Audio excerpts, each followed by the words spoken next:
Unidad de Servicio Sofía. Tratado sobre Magia Blanca. Por el maestro tibetano Dhval Khul. Alice A. Bailey. La gran invocación. Desde el punto de luz en la mente de Dios. Que afluya luz a las mentes de los hombres. Que la luz descienda a la tierra. Desde el punto de amor en el corazón de Dios. Que afluya amor a los corazones de los hombres. Que Cristo retorne a la tierra. Desde el centro donde la voluntad de Dios es conocida. Que el propósito guíe a las pequeñas voluntades de los hombres. El propósito que los maestros conocen y sirven. Desde el centro que llamamos la raza de los hombres. Que se realice el plan de amor y de luz. Y selle la puerta donde se halla el mal. Que la luz, el amor y el poder restablezcan el plan en la tierra. Esta invocación no es propiedad de ningún individuo o grupo en especial. Pertenece a toda la humanidad. Empleándola o estimulando a otros para que la reciten, no se favorece a ningún grupo ni organización determinada. La belleza y la fuerza de esta invocación reside en su sencillez y en que expresa ciertas verdades esenciales que todos los hombres aceptan innata y normalmente, la verdad de la existencia de una inteligencia básica a la que vagamente damos el nombre de Dios, la verdad de que detrás de las apariencias externas el amor es el poder motivador del universo, la verdad de que vino a la tierra una gran individualidad llamada el Cristo por los cristianos, que encarnó ese amor para que pudiéramos comprenderlo, la verdad de que el amor y la inteligencia son consecuencia de la voluntad de Dios, y finalmente de que el plan divino solo puede desarrollarse a través de la humanidad misma. Alice A. Bailey. Todas las actividades de la Unidad de Servicio Sofía son sin fines de lucro. Su objetivo es difundir la lectura a través de videograbaciones. La muerte para el hombre medio es un fin desastroso, pues implica la terminación de todas las relaciones humanas, la cesación de toda actividad física, la ruptura de todos los signos de amor y afecto y el tránsito, involuntario y disconforme, a lo desconocido y temido. Es lo mismo que salir de una habitación iluminada y agradable, cordial y familiar, donde están reunidos nuestros seres queridos, y pasar a la noche fría y oscura, solo y aterrorizado, esperando lo que vendrá y sin ninguna seguridad.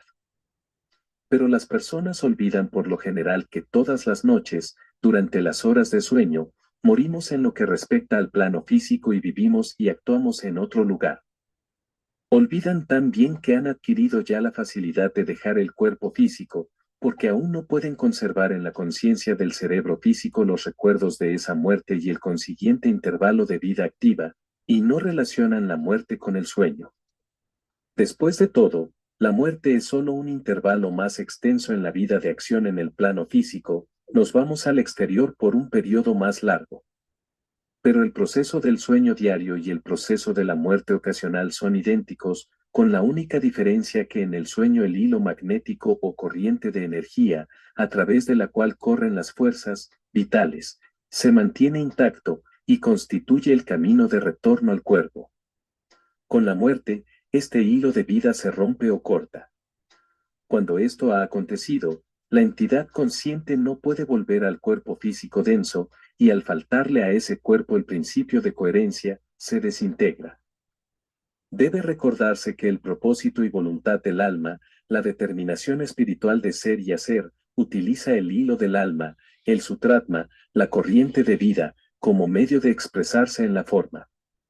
Esta corriente de vida se divide en dos corrientes o hilos, cuando llega al cuerpo, y así cada una queda introducida, si puedo, expresarlo, en dos lugares de ese cuerpo. Esto simboliza las diferenciaciones entre Atma o espíritu y sus dos reflejos, alma y cuerpo. El alma, o aspecto conciencia, eso que hace a un ser humano una entidad racional pensante, está introducida por un aspecto de este hilo alma en un lugar del cerebro, que se encuentra en la región de la glándula pineal. El otro aspecto de la vida que anima a cada átomo del cuerpo y constituye el principio de coherencia o integración, encuentra su camino hacia el corazón y queda enfocado o introducido allí.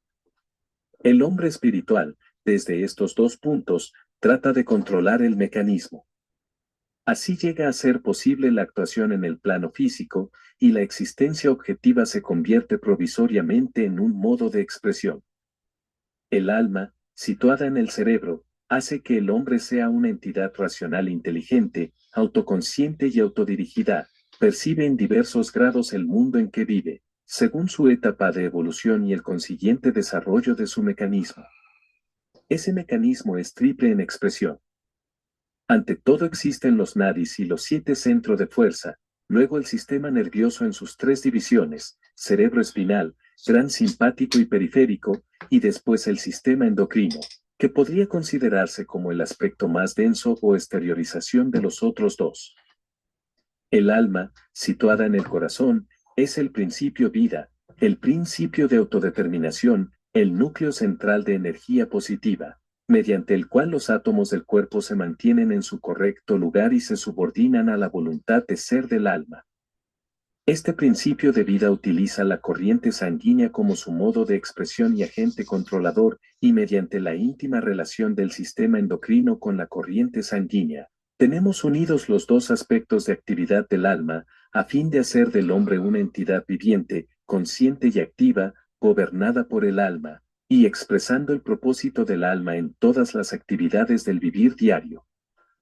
Por lo tanto, la muerte es literalmente el retiro del corazón y de la cabeza de esas dos corrientes de energía, produciendo, en consecuencia, la completa pérdida de la conciencia y la desintegración del cuerpo. La muerte difiere del sueño en que ambas corrientes de energía son retiradas. En el sueño se retira el hilo de energía introducido en el cerebro, y cuando esto ocurre, el hombre queda inconsciente.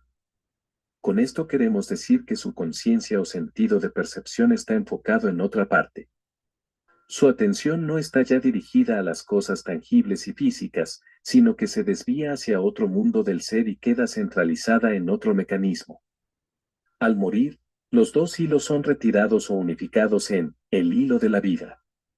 La vitalidad cesa de penetrar a través de la corriente sanguínea y el corazón deja de funcionar, lo mismo que el cerebro deja de registrar, y así se establece el silencio. La casa está vacía.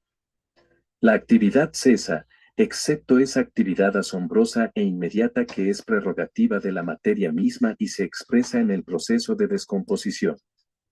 Desde ciertos aspectos ese proceso indica la unidad del hombre con todo lo material, demuestra que es parte de la naturaleza misma, y por naturaleza querernos decir el cuerpo de la vida una, en quien vivimos, nos movemos, y tenemos nuestro ser.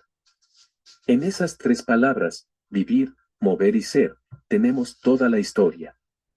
Ser es percepción, autoconciencia y autoexpresión, y sus símbolos exotéricos son la cabeza y el cerebro del hombre.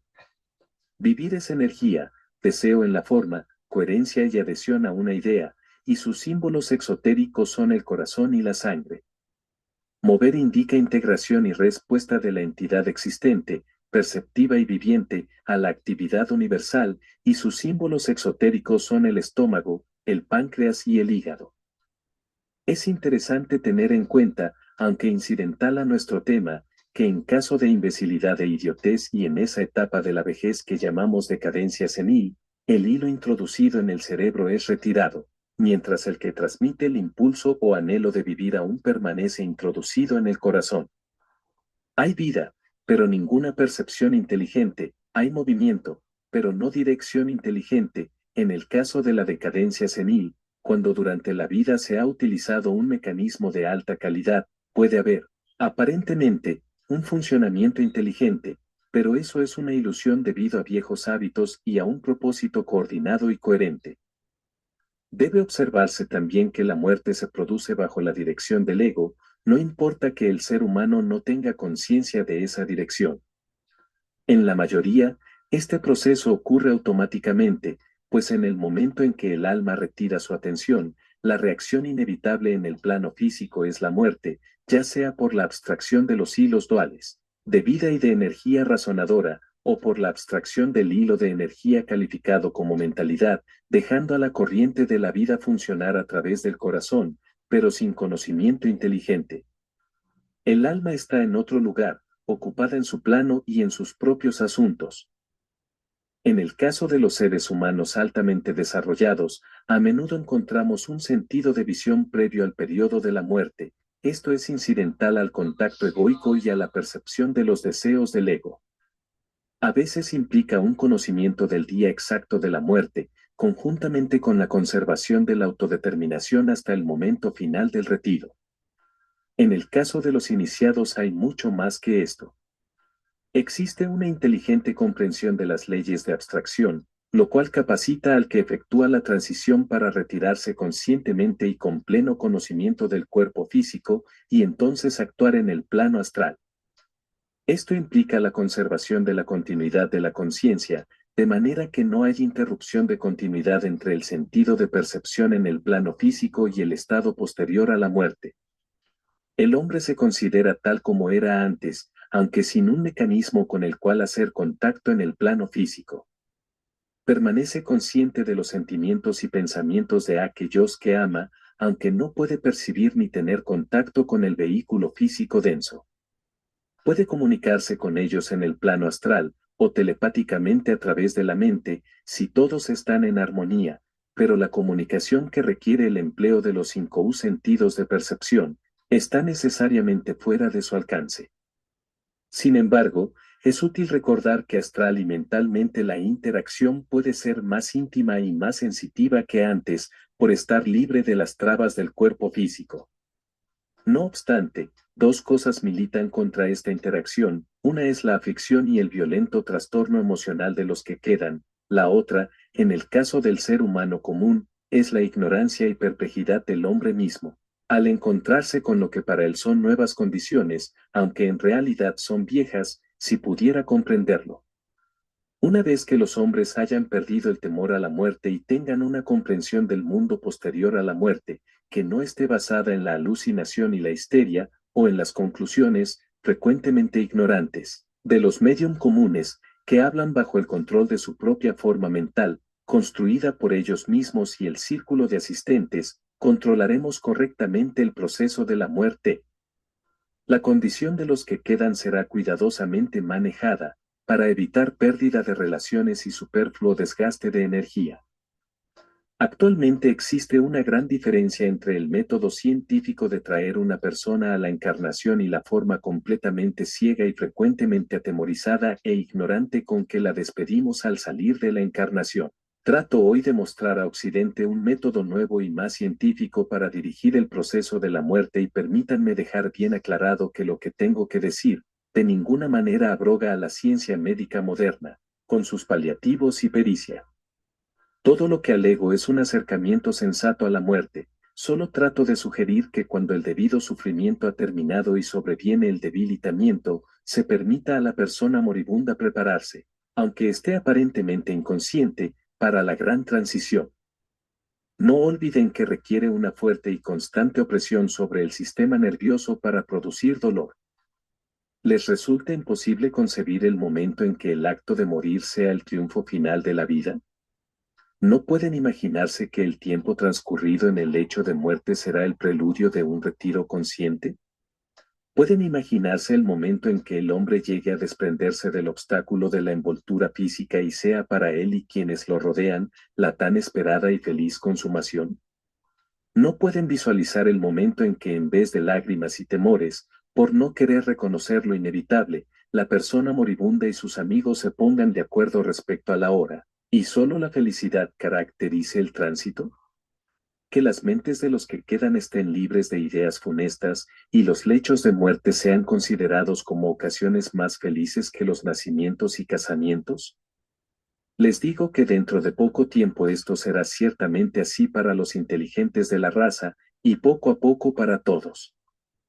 Quizás digan que estas son solo hipótesis respecto a la inmortalidad y no evidencias seguras. En la acumulación de testimonios, en las afirmaciones internas del corazón humano y en el hecho de la creencia en la perduración eterna, como una idea en las mentes de los hombres, reside la segura indicación. Pero la indicación dará lugar a la convicción y al conocimiento antes de pasar otros 100 años. Porque tendrá lugar otro acontecimiento y será dada a la raza una revelación que tornará la esperanza en realidad y la creencia en conocimiento. Mientras tanto se debe cultivar una nueva actitud y establecer una nueva ciencia respecto a la muerte. Que la muerte deje de ser lo único que no podemos controlar y que nos vence inevitablemente, y comencemos a controlar nuestro tránsito al más allá y a comprender algo de la técnica de esa transición. Antes de abordar con mayor detalle este tema quisiera referirme a la trama del cerebro, intacta en la mayoría, pero inexistente en el vidente iluminado. En el cuerpo humano, como sabemos, tenemos un cuerpo vital subyacente interpenetrante, contraparte del físico y más grande que éste, denominado doble o cuerpo etérico. Es un cuerpo de energías, compuesto de centros de fuerza y nadis o hilos de fuerza. Estos subyacen o son la contraparte del sistema nervioso, los ganglios y los nervios. En dos lugares del cuerpo vital humano hay orificios de salida para la fuerza vital. Una abertura está en el plexo solar y la otra en el cerebro, en la cima de la cabeza. Protegiendo a ambas hay una trama sólidamente tejida de materia etérica, compuesta de hebras entrelazadas de energía vital. Durante el proceso de la muerte, la presión de la energía vital, golpeando contra la trama, produce eventualmente una ruptura o abertura. Por esta sale la fuerza vital, a medida que aumenta la potente influencia abstrayente del alma. En el caso de animales, niños, hombres y mujeres, completamente polarizados en los cuerpos físico y astral, la puerta de salida está en el plexo solar, y esa es la trama que se rasga y permite salir a la fuerza vital. En el caso de tipos mentales, de unidades humanas más altamente desarrolladas, se rasga la trama en la cima de la cabeza o región de la fontanela, permitiendo así la salida del ser racional pensante. En los psíquicos y en el caso de los mediumividentes inferiores, personas clarividentes y clariaudientes, la trama del plexo solar se rasga prematuramente y por lo tanto entran y salen fácilmente del cuerpo cuando están en trance, según se lo denomina, y actúan en el plano astral. Pero para estos no hay continuidad de conciencia y parece no haber relación entre su existencia en el plano físico y los acontecimientos que relatan mientras están en trance, y de los cuales son, por lo general, totalmente inconscientes al despertar de él. Toda la acción sucede debajo del diafragma y está relacionada principalmente con la vida animal sensoria. En el caso de clarividencia consciente y en el trabajo de los psíquicos más elevados y los videntes, no hay trance, obsesión o mediunidad. Es la trama del cerebro que se rasga, y la abertura en esa región permite la entrada de la luz, información e inspiración. También confiere el poder de pasar al estado de samadhi, que es la correspondencia espiritual del trance en la naturaleza animal. En el proceso de la muerte las dos principales salidas son, entonces, el centro plexo solar para los astralmente polarizados, los seres humanos físicamente predispuestos y, por lo tanto, la gran mayoría, y el centro de la cabeza para los mentalmente polarizados y los seres espiritualmente orientados. Este es el hecho más importante y el primero que debe recordarse, y se observará fácilmente como la tendencia de una vida, más el enfoque de la atención vital, determinan el modo de salida en el proceso de la muerte. También puede verse que el esfuerzo por controlar la vida astral y la naturaleza emocional, y orientarse uno mismo hacia el mundo mental y las cosas espirituales, tiene un efecto importante sobre los aspectos fenoménicos del proceso de la muerte. Si el estudiante piensa con claridad, le será evidente que una salida concierne al hombre espiritual y altamente evolucionado, mientras que la otra corresponde al ser humano de grado inferior, que apenas ha avanzado más allá de la etapa animal. ¿Qué sucede entonces con el hombre medio? Hay una tercer salida que ahora es utilizada temporariamente. Justamente más abajo del vértice del corazón se encuentra otra trama etérica que sí cubre un orificio de salida. Tenemos por lo tanto la siguiente situación. La salida en la cabeza, utilizada por los de tipo intelectual, por los discípulos y los iniciados del mundo. La salida en el corazón, utilizada por hombres y mujeres bondadosos y bien intencionados, buenos ciudadanos, amigos inteligentes y trabajadores filántropos. La salida en la región del plexo solar, utilizada por las personas emocionales, incultas y reflexivas, y por aquellos cuya naturaleza animal es muy pronunciada. Este es el primer punto de la nueva información que lentamente llegará a ser de común conocimiento en Occidente durante el próximo siglo, la cual en su mayor parte es conocida por pensadores de Oriente, y un primer paso hacia la comprensión racional del proceso de la muerte. El segundo punto que debe captarse es que puede darse una técnica de morir y también un entrenamiento durante la vida que conducirá a emplear esa técnica. Respecto al entrenamiento a que pueda someterse el hombre, daré algunas sugerencias que impartirán un nuevo significado a la mayor parte del trabajo que realizan los aspirantes.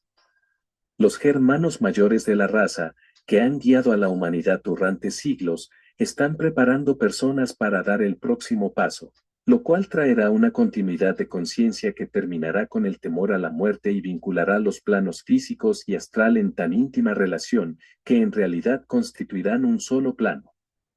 Así como tiene que producirse una unificación entre los diversos aspectos del hombre, también debe efectuarse una unificación en conexión con los diferentes aspectos de la vida planetaria. Los planos deben ser unificados del mismo modo que el alma y el cuerpo. Esto ya se ha realizado en gran parte entre el plano etérico y el plano físico denso. Ahora se efectúa rápidamente entre el físico y el astral. En el trabajo que están realizando los investigadores en todos los campos del pensamiento y de la vida humana, continúa esta unificación, y en el entrenamiento sugerido a los aspirantes sinceros hay otros objetivos, además de producir la unificación entre el alma y el cuerpo. Sin embargo, no se acentúa ninguno de ellos debido a la propensión del hombre a recalcar los objetivos erróneos. Quizás podría preguntarse si es posible dar una serie de reglas sencillas para ser seguidas por todos aquellos que procuran establecer tal ritmo, y así la vida será metódica y constructiva, y llegado el momento de retirarse de la envoltura externa no habrá problema ni dificultad. Daré por lo tanto 4 reglas sencillas que enlazará lo que muchos estudiantes actualmente hacen.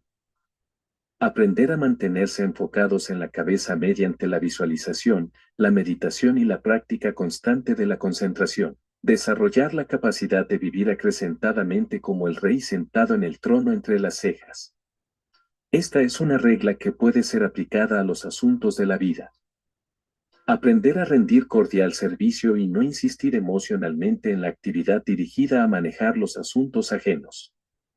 Esto significa, antes que cualquier actividad, responder a 2 preguntas: ¿estoy rindiendo este servicio a un individuo o como miembro de un grupo a otro? ¿Es mi móvil un impulso egoico o estoy impulsado por la emoción, la ambición de sobresalir y el deseo de ser amado o admirado?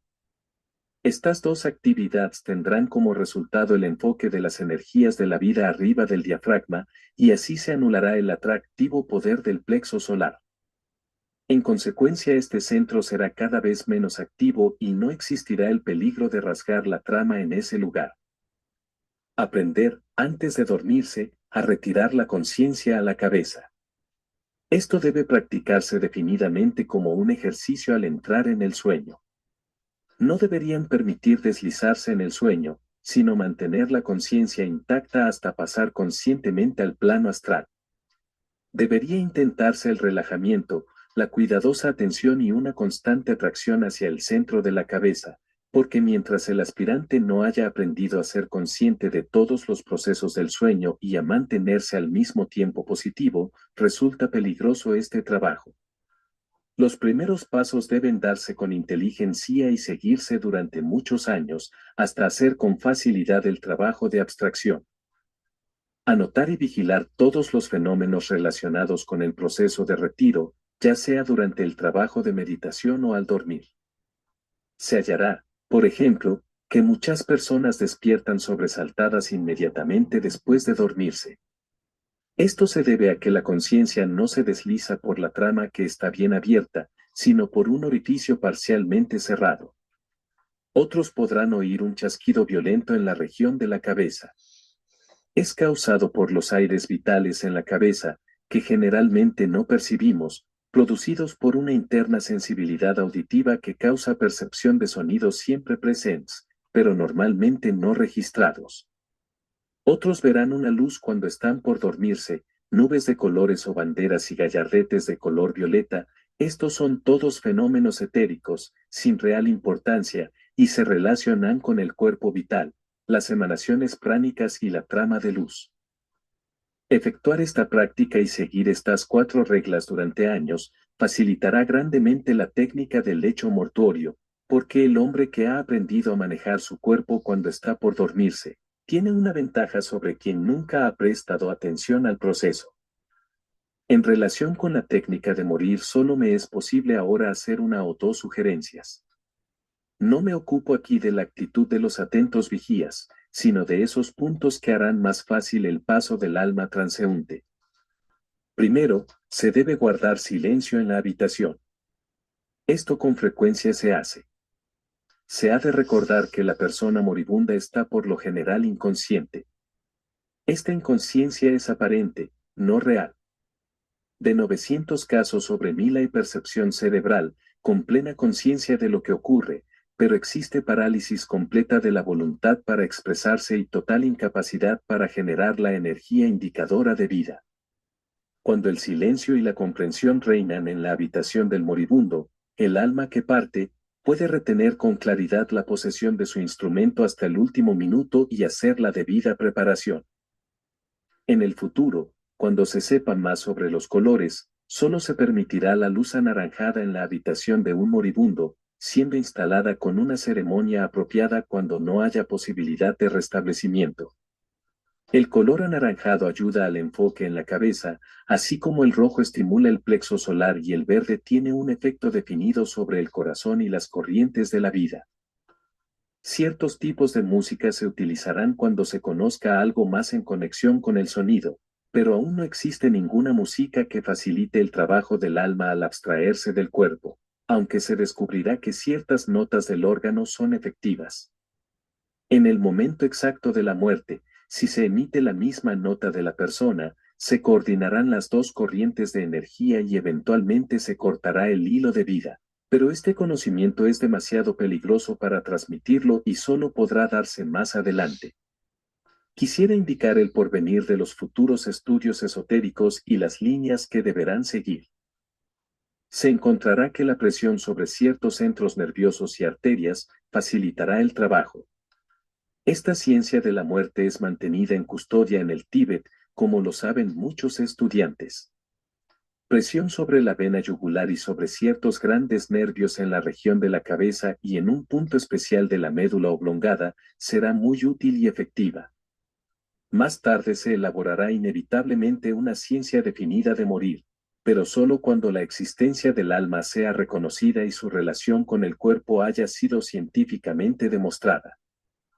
También se emplearán frases mántricas y serán definidamente construidas en la conciencia de la persona moribunda por quienes la circundan, o serán empleadas deliberada y mentalmente por él mismo. Cristo demostró su empleo cuando exclamó, Padre, en tus manos encomiendo mi espíritu. Y tenemos otro ejemplo en las palabras, Señor, ahora dejarás a tu siervo irse en paz. El constante uso de la palabra sagrada entonada en voz baja o en una nota especial, a la cual responda la persona moribunda, podrá más adelante constituir una parte del ritual de transición acompañado con unción de aceite, según se practica en la Iglesia Católica. La extremaunción tiene una base oculta científica. La cima de la cabeza del moribundo debería también simbólicamente estar hacia el este y las manos y los pies cruzados. Debería quemarse en la habitación solo madera de sándalo y no permitirse ninguna otra clase de incienso, porque la madera de sándalo es el incienso de primer rayo o destructor, y el alma está en proceso de destruir su morada. Esto es todo lo que puedo comunicar por ahora sobre el tema de la muerte, para la consideración del público en general. Pero le suplico activar en lo posible el estudio de la muerte y su técnica y llevar adelante la investigación oculta sobre este tema. Regla 12. La trama palpita. Se contrae y dilata. Que el mago se apodere del punto medio a fin de liberar a esos prisioneros del planeta, cuya nota está correcta y exactamente afinada con aquello que debe ser hecho. Los intervalos y los ciclos. Llegamos ahora a las 4 reglas que conciernen al plano físico. De muchas maneras la comprensión de esta regla es más difícil que las otras, así como la aplicación práctica lo es mucho más que la teórica. Con frecuencia pensamos con claridad y deseamos correctamente, pero nunca es fácil elaborar las ideas subjetivas y realizarlas en el plano físico de acuerdo a la ley y constructivamente. Sin embargo, el mago blanco inicia su verdadero trabajo precisamente en este punto, y es allí justamente donde fracasa y descubre que la captación interna de la realidad tiene como resultado necesariamente una actividad creadora correcta. En Tratado sobre Fuego Cósmico, hay ciertos puntos que sería de interés considerar y quisiera citar en pocas palabras algunos de ellos. Sería útil recordar aquí, que en el trabajo de creación, el mago blanco aprovecha la influencia del rayo en vigencia. Cuando el tercero, quinto y séptimo rayo se hallan en el poder, ya sea entrando en pleno cenit o saliendo de él, el trabajo es mucho más sencillo que cuando dominan el segundo, sexto o cuarto rayos. En la actualidad, como sabemos, el séptimo rayo está empezando a dominar rápidamente, y es una de las fuerzas con las cuales puede trabajar el hombre más fácilmente. Bajo la influencia de este rayo podrá erigirse una nueva estructura para la actual decadente civilización y construirse el nuevo templo para el impulso religioso. Mediante su influencia se facilitará grandemente el trabajo de los numerosos magos inconscientes. Pag. 803. Es evidente, por lo tanto, que el día de la oportunidad está con nosotros y que la venidera generación puede, si lo desea, efectuar el trabajo mágico con la mayoría de los actuales factores que traerán resultados satisfactorios. El quinto rayo está pasando, pero su influencia todavía se hace sentir, el tercer rayo está en pleno meridiano, y el séptimo rayo está entrando rápidamente en la correcta actividad. En consecuencia, muchas cosas ocurrirán hasta que el hombre triunfe, siempre que pueda mantener constantemente una correcta orientación, pureza de móvil y de vida, un cuerpo emocional estabilizado y receptivo, y ese alineamiento interno que haga de una personalidad un verdadero vehículo para su alma o ego. Una analogía muy interesante se presenta cuando estudiamos las palabras, la trama palpita. Se contrae y dilata.